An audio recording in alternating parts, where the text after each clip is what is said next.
5-star restaurants and eat 5-star meals. But unfortunately, you can't do that because you are broke. So what you can do is take your fat bottom into the kitchen and cook some 5-star cuisine, which is quite affordable and cheap. Okay, so go in the kitchen and fix yourself some wonderful seafood shooters and some chicken tostadas. Go forth, my young tubby boy, into the kitchen and cook.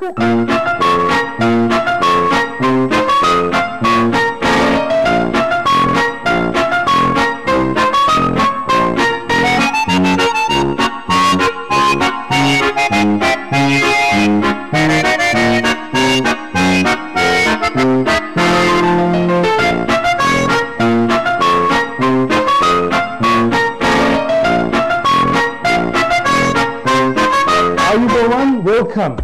Now I woke today morning having these thoughts about putting together wonderful gourmet dishes that are really easy. So first off, I'm going to start with this herb dip that my friends used to always have at this favorite Italian restaurant in the States. It's quite expensive, so we used to always just sit around, eat this and then leave. But I'm going to show you how to make it. It's super, very gourmet, and if you're having a dinner party or something, just can keep it on the table and say, I need it. So okay. First up, get a small bowl. Then to that you need, predominantly because it's Italian, you need parsley. Now this isn't the same variety that you get in the States. It's an Italian variety called flat leaf plastic, but parsley. Yeah, so that's a bit more wider and a bit bigger, but this is good enough. Plank and butter. Then you need a bit of thyme, right? So that is more so European, like not Italian European, but German and that sort of European. And then oregano is quite Italian. Smells great, pizza flavor.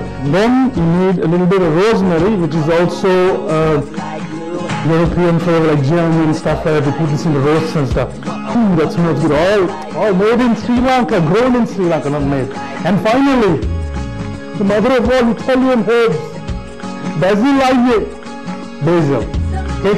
Oh, man, it smells so good again on pizza and all sorts of stuff you put it.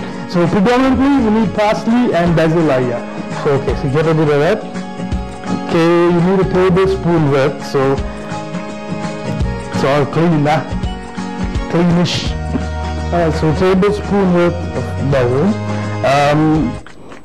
Such a lovely smell, Italian smell. Now to that, just a bit more. Yeah, it's about a tablespoon each of parsley and basil. So now thyme, you just need a teaspoon worth, but you don't want to get the twigs like the stem and all in. You just want the leaves. So basically what you do is just hold it like that, and like carapincha, just pull it off like that. Same effect. So just a bit more. Some twigs are in there, doesn't matter. Okay, and to that rosemary, you just need a little bit. You just need like half a teaspoon. So a few of these leaves go against it. This is quite a strong flavor, so you don't want to put too much. Just a bit more, few more of these leaves, and there you go. That's it. To that, a little bit of oregano. Smells great. All right, so that's the herbs done right there. So we'll move all of this to the side. Now to that, just add quarter teaspoon chili, because you don't want it to be too hot.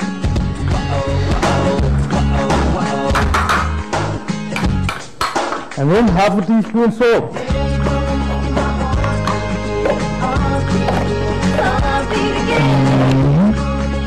Okay. Some black pepper. For this you need a fair bit of black pepper, so about a teaspoon worth of black pepper.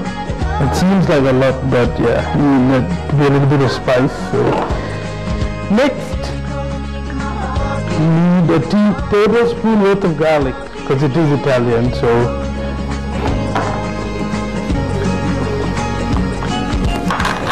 okay, give it a good crush like that. Just a rough cut, because you're going to put it in the food processor anyway.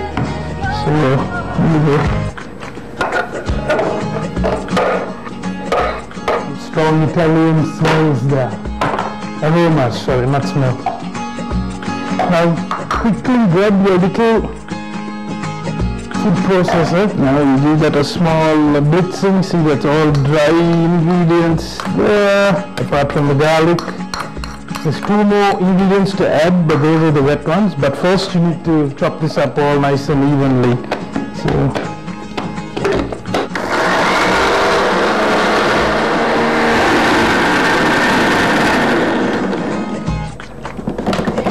give it a bit of a shake. Okay, so I think that's about enough. All of the stuff is cut up there. Oh, that smells great. Now all the salt that you put in there as well has helped it kind of crush all the spices together, but it's not finished yet. There's more. Okay, so you get the same way that you had it in earlier, that's fine. Get it out like that.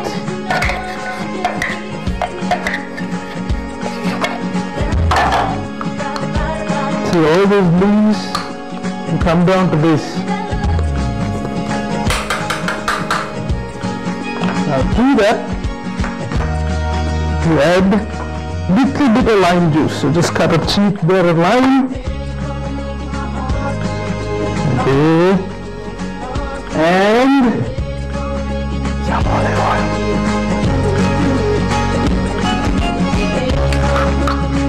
That's it. Now you can keep this in the fridge for however long you like. You know, because it's got olive oil and a little bit of lime juice, you can keep it for a while. But then, now how you eat this is, you don't just, not like that. You get a plate.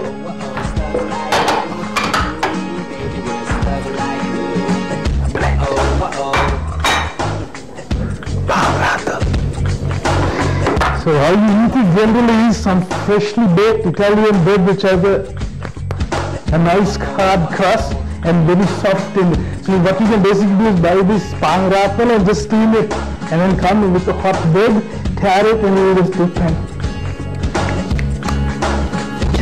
so what you do is just grab a bit of this, put it on the plate like this, right? Put a bit on the plate like that. That's quite concentrated in flavor, so a little bit is enough. Now, you don't need much again because there's very strong flavors there. You grab the olive oil. If it's a little bit warm, better, but this is fine too. And then just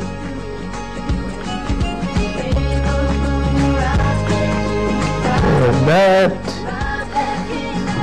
And then, with your bread knife,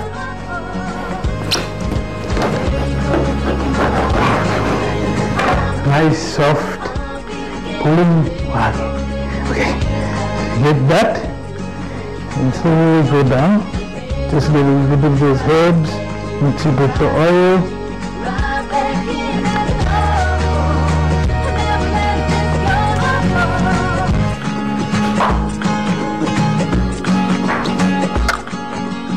It tastes like I'm back there in the States eating that fast food Italian places food starter. Guys, try it at home. It's so easy.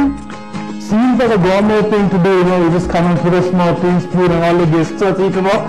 My child, it looks so posh and class. But it's not so easy. You saw how it goes. I just put together some herbs, blended it, and it's a classy dish. So try it at home. But now, let's go try another kind of gourmet starter. That's shrimp and cuttlefish shooters.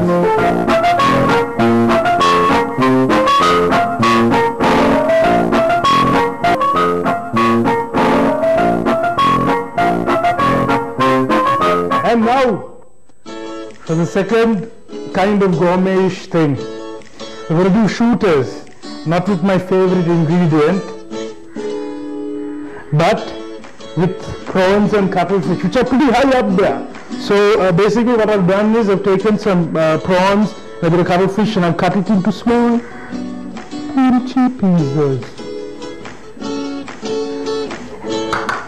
The most important part of this dish is It's not the prawn and cuttlefish. Yes, it is the prawn and the cuttlefish, but it's the dressing that covers the prawn and cuttlefish. So let's make a nice dressing for that. Now we want some Asian flavors. So what we're going to do is put 1 teaspoon of some good soy sauce. Okay. Then to that, you want like a real sharp taste. So you put a little bit of vinaki, some vinegar. Okay.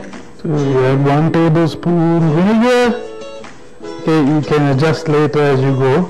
And then I've made some sugar syrup. So basically what I'm going to do is put a bit more, well, okay, I'll just put 1 for the moment and I'll come back and see whether I need to put more or not.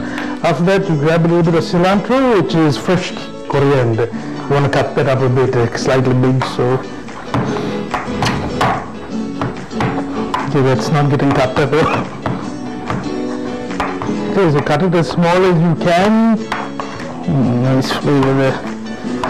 Okay, so now what you do is this, you add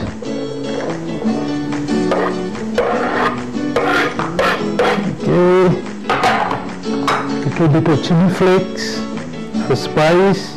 But okay, also for spice, like if you get a nice red green chili, a ripened green chili, you cut a bit and put it in as well. Like that's what you do, you just cut it small. So cut this small as well. Okay, now what you're going to do is get the seeds in as well, because that's where the spice is.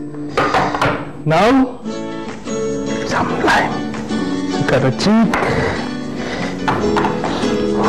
So squeeze that 1 cheek of lime in there. Again, now I'm putting this in small amounts because I don't know exactly how much to put. According to your own taste, you can put. So then you get a bit. Okay, so now the most important part, a small taste test. Oh, good flavors, good Asian flavors. Now, if you want to make it a bit more Asian, what you can do is, instead of putting all soya sauce, you can put a little bit of fish sauce, half-half. So that makes it a bit more Thai, a little bit of garlic you can put more. But we're going to keep it at this. Now, start filling, going to shot glasses.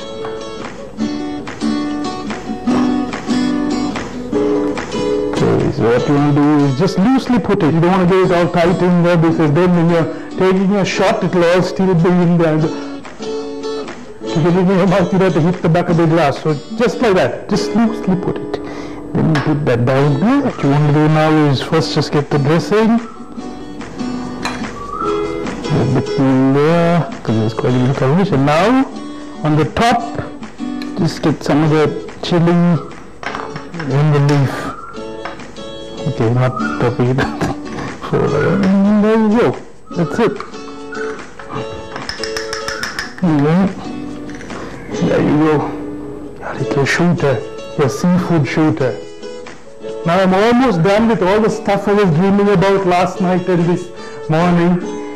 But for the most important part, to taste this wonderful appetizer, you know, you can serve this when guests come over, and you know, you just have it on a big, you know, tray, and just you have a shooter of prawn and calamari, and you're like, ooh, so posh. Okay, now time to taste it. Oh, it smells great. Okay.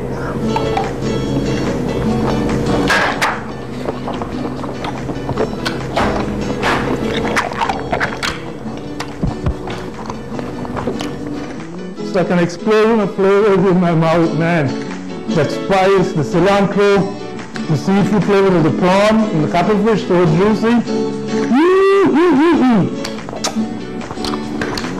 We're not done yet. There are more dishes.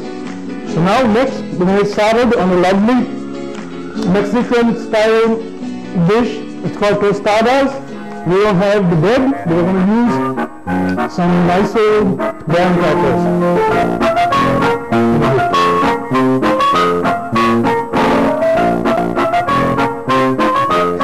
We're back again now for the Mexican quick kind of gourmet-ish eat. Okay, now with tostadas, there's quite a few different things that go onto it. Now basically at the bottom, it's a corn tortilla that is deep fried and it's crisp like a papadam, but a bit harder.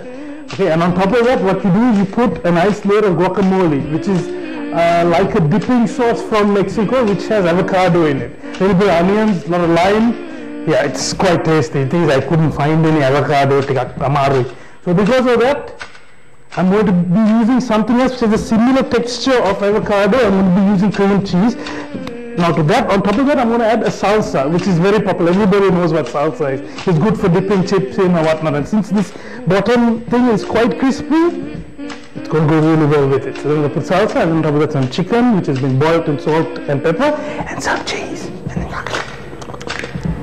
So okay, let's get started on salsa. Get a bowl. First get a tomato. And cut it in half. Now basically what you want to do is cut this kind of small, because you want like some small chunks in your salsa.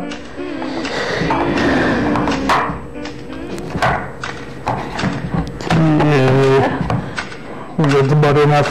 It's a nice chunky salsa. So we'll just take this.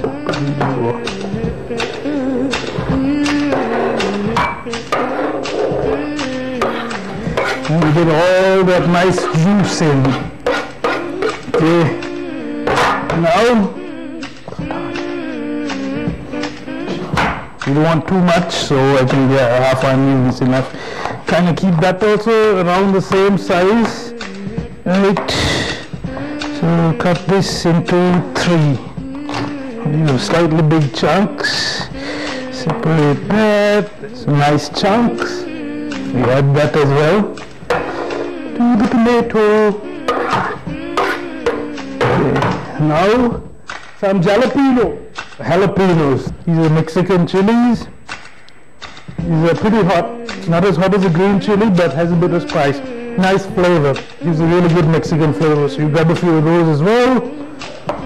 Okay, so cut this up kind of small so that each piece gets distributed properly.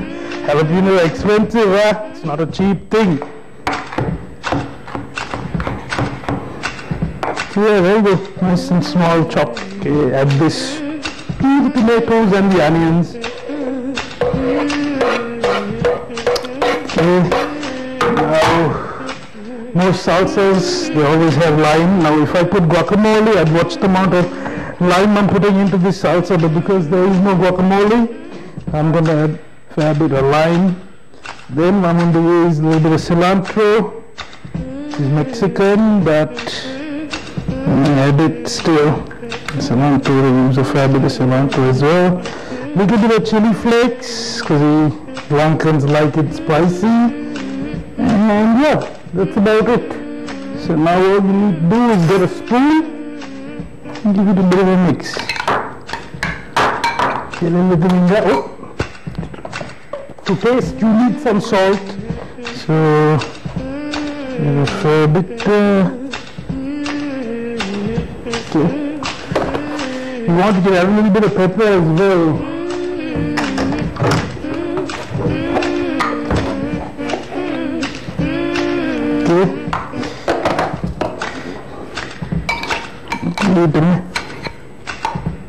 There's a fair bit of good flavors in there. That cilantro adds to it a lot. You don't want to mix this too much, otherwise you'll be left with tomato juice, and that's not what you want. So now, the taste test.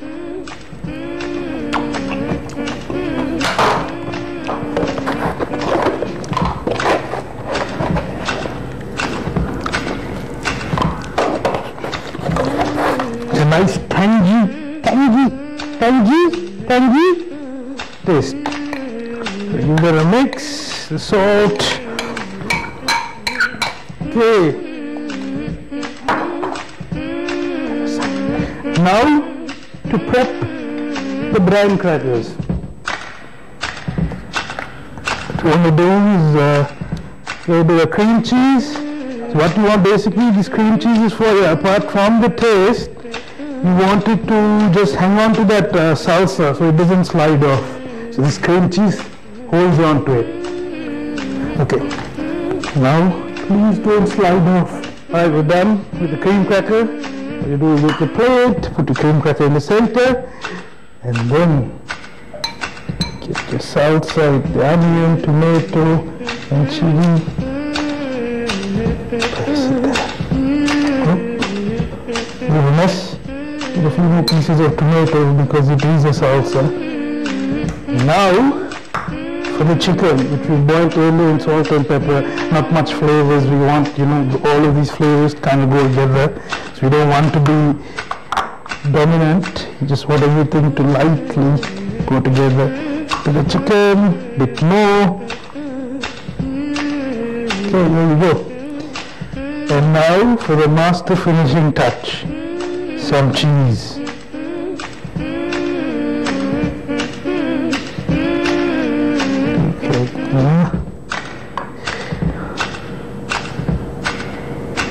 It's a bit messy there, but okay. And there you have it. Quick homemade Mexican food. Andre, arriba! Got a bit dramatic there, I'm sorry. Getting a bit excited about this. What I'm going to do is put a little bit of finish, put a little bit of cilantro for the finish and all. I like to eat a bit of showy stuff. So now to go and sit somewhere quiet, lonely and enjoy this. And we are done. Here you saw how the cheeky chef put together all these complex seeming dishes but are really quite easy in a jiffy. Now for the most important part, to taste my favorite Mexican dish made the cheeky chef. Tostada, okay.